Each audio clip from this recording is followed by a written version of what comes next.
Mike Tyson used his intimidating aura to give himself an added advantage before and during a fight. I was beating guys off of just pure brute strength and intimidation. Most guys were just pretty much intimidated. They lost the fight before they even got hit. After menacing pre-fight quotes and behavior, "If he doesn't die, it doesn't count." Tyson would eye up his opponents from the moment he entered the ring, and he often sensed fear by looking at their body language and facial expressions. I walk around the ring, but I never take my eyes off my opponent. I keep my eyes on him, even if he's ready and pumping. He can't wait to get his hands on me as well. I keep my eyes on him, I keep my eyes on him, I keep my eyes on him. Then once I see a chink in his armor, boom, and one of his eyes may move, and then I know I have him. Then when he comes to the center of the ring, he still looks at me with his piercing look, and as if he's not afraid, but he already made that mistake when he looked down for that 1/10 of a second. I know I had him. Tyson scored many quick and brutal knockouts throughout his whole career, 22 of them coming at the very first round, and having a reputation as a devastating power puncher that could end a fight in the blink of an eye further enhanced his intimidating aura. That was a right to the body and an uppercut to the head, and Berbick is down.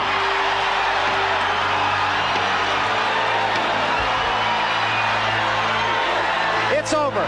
That's all, and we have a new era in boxing.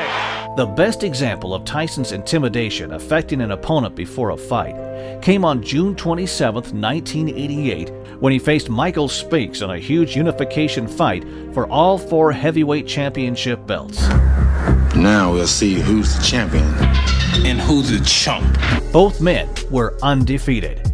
Tyson held the WBC, WBA, and IBF belts, while Spinks was the lineal champion. On the night of the fight, just minutes before Spinks was due to ring walk, there was chaos around Tyson's dressing room area after Butch Lewis, Spinks' manager, complained about a bump in Tyson's left glove and demanded that it be rewrapped. Moments ago, in the dressing rooms, a major controversy erupted. You're looking at a tape shot of Butch Lewis, the manager of Michael Spinks, who went wild after he discovered that Mike Tyson had his hands taped and apparently had the gloves put on without a representative of Spinks' camp being in Tyson's dressing room. Lewis's protest over the bump delayed the fight. Tyson began pacing his dressing room, and in a moment of anger, he punched a hole through a wall, and the thudding sound was heard by Spinks in his dressing room. Butch Lewis, who's Spinks' manager, went, as you would go into in every championship fight, the dressing room of your opponent, to watch their hands being wrapped.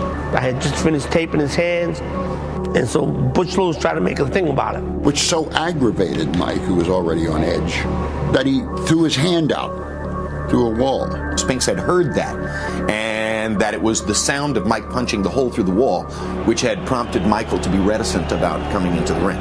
The matter was eventually resolved when Spinks' trainer, Eddie Futch, was called in, and he inspected Tyson's left glove and said that it was fine.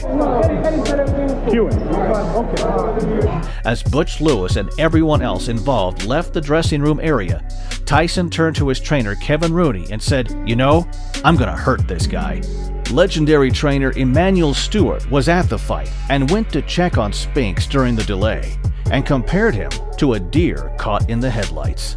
Headlights! In an interview from the book One Punch from the Promised Land, Stewart said, "I went into his dressing room and they couldn't even get him to come out. He was so scared.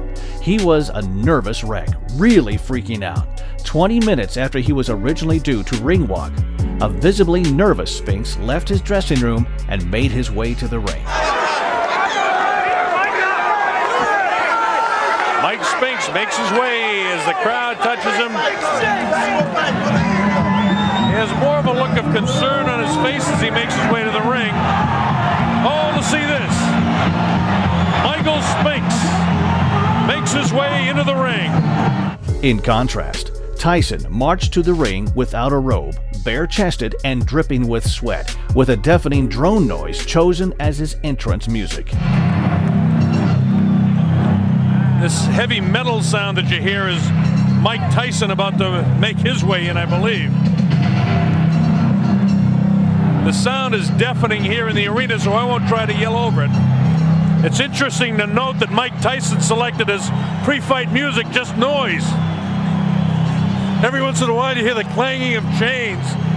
I think that's what he's got in mind to do to Mike Spinks' head, but we'll wait and see. Everything that Tyson does is intimidating. There he is. He comes out. He doesn't wear a coat in. He's worked up a full sweat. I want to tell you, the electricity in this crowd is awesome. I've got goose pimples on my arms watching this event, and a lot of people in here do. You know all the history. You've been reading about it for the past several weeks. The heavyweight champion of the world comes into the ring. This is why we're here. Spinks continued to look nervous during the introductions, while Tyson bounced around and paced up and down the ring. And when called into the center of the ring for the referee's final instructions, there was no eye contact between the pair. All right, both of you touch gloves. Good luck to both of you. Tyson attacked Spinks from the opening bell and landed a solid left hook to the head and a right hand to the body. Michael Spinks, give him a little movement. Keep those hands high. After being constantly pushed back, Spinks tried to slow Tyson down by clinching him a couple of times.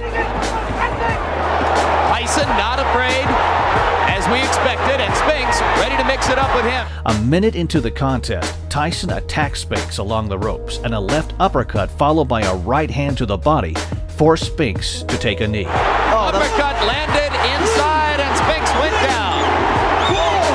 It was the left uppercut. I was surprised there was a body shot that put him to the canvas. After Spinks took a count of 8, both men moved towards each other.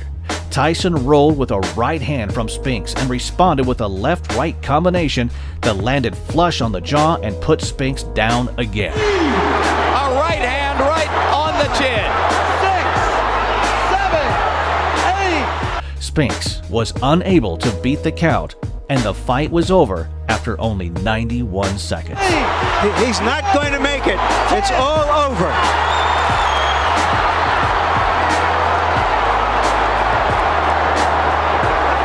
What happened? What was all the delay about before? Do you think Michael just didn't want this to get here this quick? I think he was trying to scrutinize with my brain and make me wait it out. But, you know, I was getting upset. I wanted to go. I'm the kind of guy who want to fight. Let's get in there and fight. I'm in the dressing room with Tyson, and I'm looking to rattle this guy.